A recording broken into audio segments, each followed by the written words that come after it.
Hello everyone, Girnar coaching academy या चॅनलवर तुमच्या सर्वांचं स्वागत आहे। 200 वजा 5 चा वर्ग अधिक 5 वजा 20 बरोबर 25 गुणिले x म्हणजे आपल्याला या x ची किंमत विचारली। सर्वात पहिला आपण हे लिहून घेऊयात। 5 चा वर्ग 25 अधिक 5 वजा 20 बरोबर किती आहे 25 गुणिले x किती असतं 25x हे आपण डायरेक्ट लिहूयात। आता 200 वजा 25 अधिक 5 ह्याचं उत्तर काय येणार, यांची वजाबाकी होणार आणि मोठ्या संख्येचं चिन्ह 25 वजा 5 20 आणि मोठ्याचं चिन्ह आहे वजा 20 बरोबर किती आलं 25x। आता 200 वजा 20 वजा 40 एकसारखी चिन्ह आहेत म्हणून बेरीज होणार आणि चिन्ह सेम राहणार 20 अधिक 20 40 बरोबर 25x आलं। आता 200 वजा 40 किती येतं 0 मधनं 0 गेला 0 राहिला 20 वजा 4 16 160 बरोबर 25x। आता x ची किंमत काढायची मग हे 25 गुणाकारात आहे इकडे गेल्यावर भागाकारात येणार मग 160 भागिले 25 ने भाग जातोय बघा 25 सक्क 150 राहिले 10 पॉइंट दिला 25 चौक 100 म्हणजे x चे उत्तर काय आलं 6.4 ऑप्शन नंबर 5। आता बघा आपण इथे डायरेक्ट 25 ने भाग केव्हा घालू शकलो जेव्हा आपल्याला पाढे पाठ आहेत म्हणून गणिताचं सर्वात फास्ट गणित सोडवण्यासाठी तुम्हाला सर्वात महत्त्वाचं आहे ते पाढे किंवा जर तुम्हाला पटकन 25 चा पाढा नाही आठवला तर डायरेक्ट 5 ने भाग घालवायचा असं शॉर्ट स्टेपने पुढे जायचं म्हणजे याचं उत्तर काय ऑप्शन 4 याचं उत्तर काय ऑप्शन नंबर 4। नेक्स्ट क्वेश्चन आहे हा पण सिम्प्लिफिकेशनचा आहे आपण ॲज इट इज पहिला लिहून घेऊयात। आता अशा प्रश्नांमध्ये सर्वात प्रथम काय करायचं जे आतले कंस असतात ना ते कंस सर्वात प्रथम सॉल्व करायचं। मग आता सर्वात आतला कंस आपला हा आहे हा सॉल्व करूया। मग हे ॲज इट इज लिहिणार आपण एक का तर अधिक एक्झाममध्ये लिहायची गरज नाही आता सर्वांना समजण्यासाठी मी लिहिते तिथे आपण डायरेक्ट सॉल्व करायचं।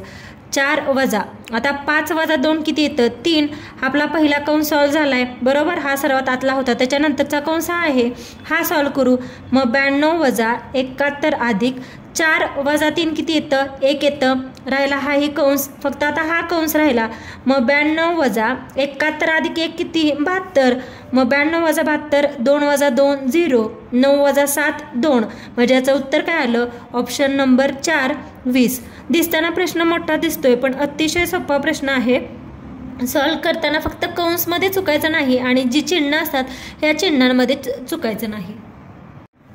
पुढचा प्रश्न जर एखाद्या वस्तूची छापील किंमत 400 रुपये आहे आणि सवलत टक्केवारी 12.5% आहे तर त्या वस्तूची विक्री किंमत किती। आता सर्वात प्रथम काय दिले ते आपण बघूयात। छापील किंमत म्हणजे काय दिले थोडक्यात MRP दिले ती किती आहे 400 रुपये। आता दिले सवलत टक्केवारी 12.5 सवलत टक्केवारी म्हणजे काय डिस्काउंट तो किती आहे 12.5%। आता 12.5% म्हणजेच किती असतो 1/8 असतो हे लक्षात ठेवा या ट्रिकनी फार लवकर आन्सर निघतं 12.5 म्हणजे 1/8 तर त्या वस्तूची विक्री किंमत विचारली आपल्याला। आता MRP आहे 400 सवलत किती दिली 12.5 म्हणजे 1/8 म्हणजे किती आलं 8×5 इथे 8 ने भाग जातोय हा 0 ॲज इट इज 50 आलं 50 ही सवलत झाली तरी विचारले त्या वस्तूची विक्री किंमत किती। 400 रुपयेवर 50 सवलत दिली म्हणजे वस्तूची छापील किंमत किती असेल तर ती असेल 400 वजा 50 म्हणजेच किती आलं 350 ही त्या वस्तूची विक्री किंमत आहे म्हणजे याचं उत्तर काय येणार ऑप्शन नंबर 2। वार्षिक 8% दराने एका विशिष्ट रकमेवरील 5 वर्ष व 6 वर्षासाठी सरळ व्याजातील फरक 26 रुपये आहे तर ती रक्कम किती। बघा हा ही अतिशय सोपा प्रश्न आहे। आता दिलंय काय सर्वात पहिला रेट दिलाय किती आहे रेट आहे 8% म्हणजे दर आहे दर 8% आहे व एका विशिष्ट रकमेवरील 5 वर्ष व 6 वर्षासाठी सरळ व्याजातील फरक आहे 26 म्हणजे थोडक्यात व्याज आहे व्याज किती आहे 26 आहे। तर आपल्याला रक्कम काढायची आहे मग कसं काढायचं एक सूत्र तुम्ही लक्षात ठेवा रक्कम R म्हणजे रेट म्हणजे व्याज भागिले मुद्दल गुणिले 100। आता व्याज किती दिले व्याजातला फरक दिलाय 5 आणि 6 वर्षाचा सरळ व्याजातला फरक आहे 26 तो आपण डायरेक्ट लिहायचा आपल्याला मुद्दल काढायची आहे रेट दिलाय 8 गुणिले 100। आता हे एक्सची व्हॅल्यू काढायचं आहे, हे आपण इकडे नेऊ आणि 8 इकडे घेऊ. मग एक्स बरोबर 26/8 गुणिले 100. इथे 4ने भाग जातोय, 4 दुणे 8, 4 दुणे 8, 2 राहिले, 4 पंचे 20. इथे 2ने भाग जातोय, 13 दुणे 26.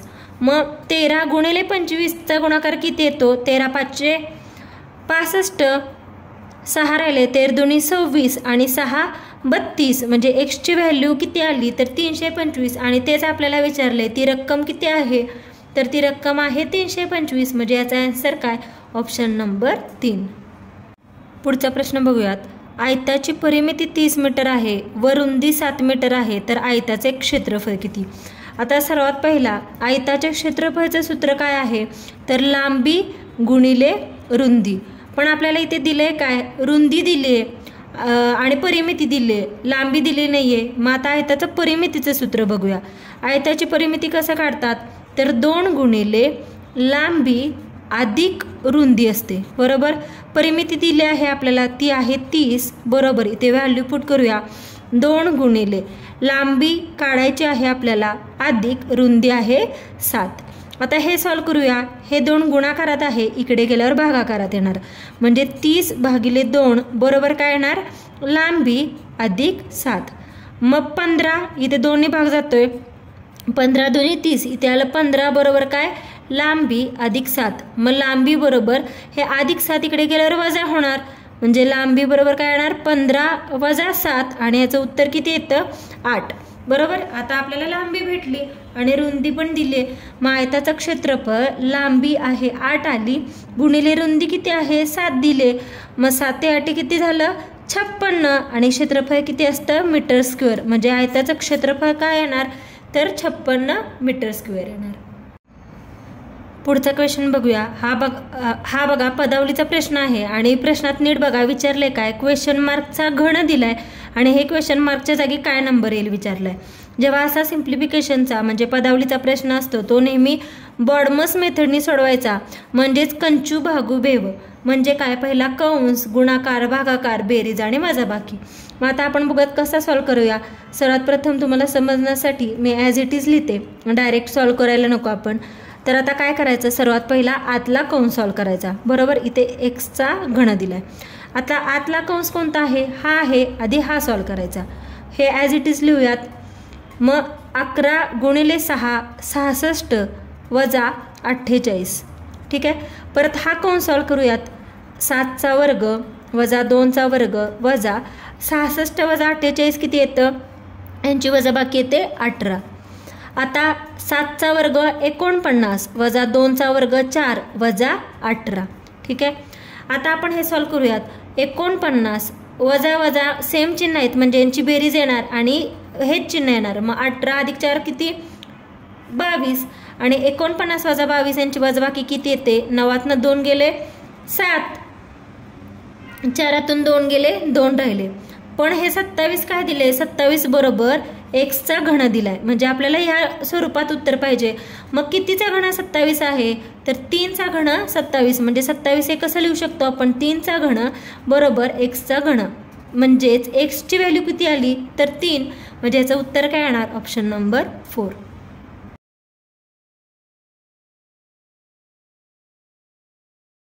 नका आणि अशा प्रकारचे कोणत्या टॉपिकवरचे व्हिडिओ तुम्हाला पाहायला आवडतील ते कमेंट करून नक्की सांगा.